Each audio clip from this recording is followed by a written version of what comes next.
For more than 100 years, Americans have been arguing about the minimum wage, how high or low it should be, or whether it should exist at all.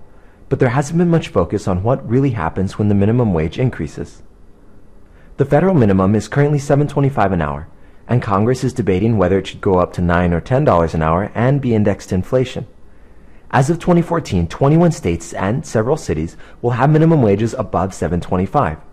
Those are the green states you see. The 4 states you see in red have minimum wages below the federal level. However, the federal minimum mostly applies there.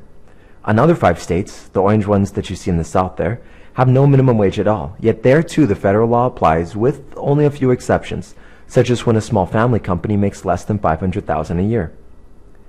The minimum wage was instituted by FDR under the Fair Labor Standards Act in 1938, and since then it has risen 22 times.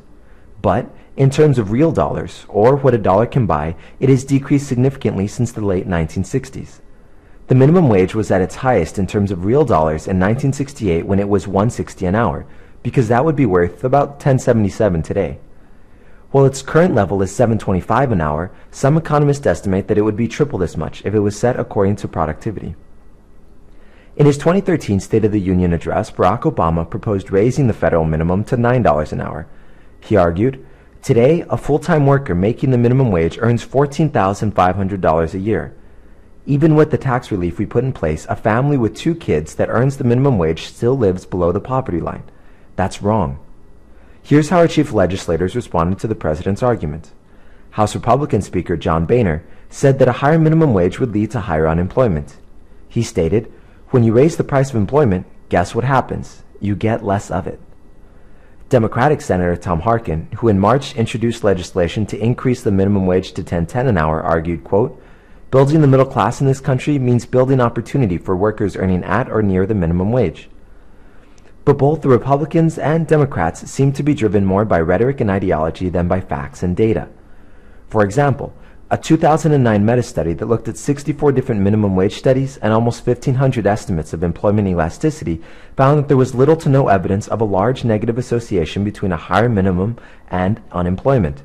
This chart shows that most of the studies found a small negative effect of negative 0.25 to 0, with the most precise results hovering around 0. Thus, the conservative position that a higher minimum wage strongly contributes to unemployment is misleading. Likewise, decades of economic studies have not resulted in data showing that a higher minimum wage decreases poverty by moving the poor into the middle class. Thus, the liberal position that a higher minimum wage moves people into the middle class is also misleading. So why are political leaders focusing on the doubtful effects of the minimum wage?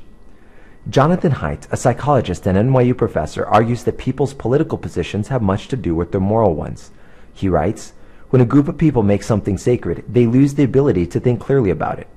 So ask yourself, which political position do you belong to? And what do you hold sacred?" Feel free to check out our 2 other videos on the minimum wage. Citizen Tools is a nonpartisan resource that provides data-rich facts and analyses about economic, political, and social trade-offs facing the U.S.